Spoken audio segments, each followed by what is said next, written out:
চট্টগ্রাম নগরীর জলাবদ্ধতা পরিস্থিতি আগের চেয়ে অনেকটা উন্নত হয়েছে দাবি করে সিটি কর্পোরেশনের মেয়র ডাক্তার শাহাদাত হোসেন বলেছেন, আমরা এখন পর্যন্ত 50 থেকে 60% জলাবদ্ধতা নিরসন করতে সক্ষম হয়েছি, তবে পুরোপুরি সমাধানে এখনও কিছু কাজ বাকি রয়েছে।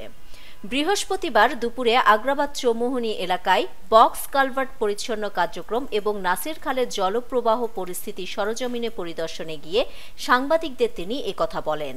মেয়র জানান, বাংলাদেশ নৌবাহিনীর মাধ্যমে বাস্তবায়নাধীন আগ্রাবাদ বক্স কালভার্ট পরিষ্কারের কাজ 2 মাসের মধ্যে শেষ হবে।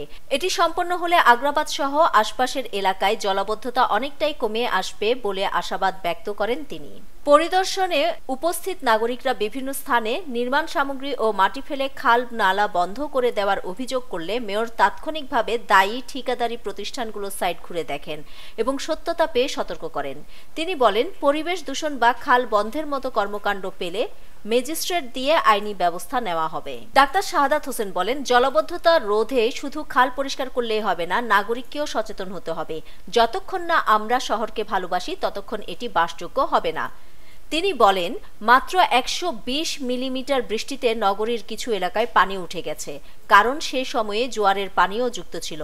অথচ মে মাসে 192 মিলিমিটার বৃষ্টির পরও এমন অবস্থা হয়নি। ডেঙ্গু ও চিকনগুনিয়া নিয়েও উদ্বেগ প্রকাশ করে মেয়র বলেন, সামান্য জমা পানি থেকেও মশার লার্ভা তৈরি হচ্ছে। প্লাস্টিক ডাবের খোসা বোতল যেখানে সেখানে ফেলে রাখলে সমস্যা আরও বাড়বে। নিউজ ডেস্ক, দৈনিক পূর্বকোণ।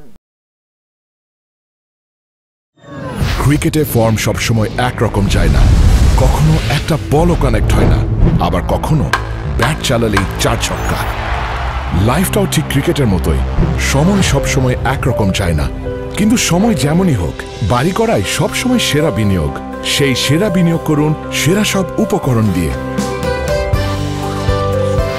তাই কিছু টাকা না বাঁচিয়ে বাড়ি করুন বেস্ট সিমেন্ট 7 রিং সিমেন্ট দিয়ে।